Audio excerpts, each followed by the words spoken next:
خبر شامل کرتے میرپور آزاد کشمیر سے S S P Mirpur Kamran Mughal کی خصوصی ہدایات پر چوکی جاترا کی ایک اور کارروائی۔ بدنام زمانہ خرم شکور کے گھر پر چھاپا مارا، ہیروئن، اسلحہ اور چوری شدہ 44 موبائل سمیت گرفتار کر لیا گیا۔ پولیس چوکی جاترا کی جرائم پیشہ عناصر کے خلاف گھیرا تنگ کر دیا ہے۔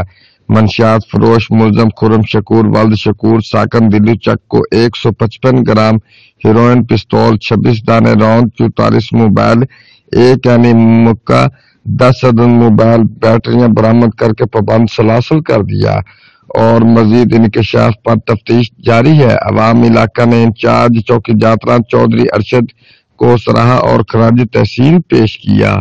Report Qurban Malik, deputy bureau chief, Geo express news, Mirpur Azad Kashmir.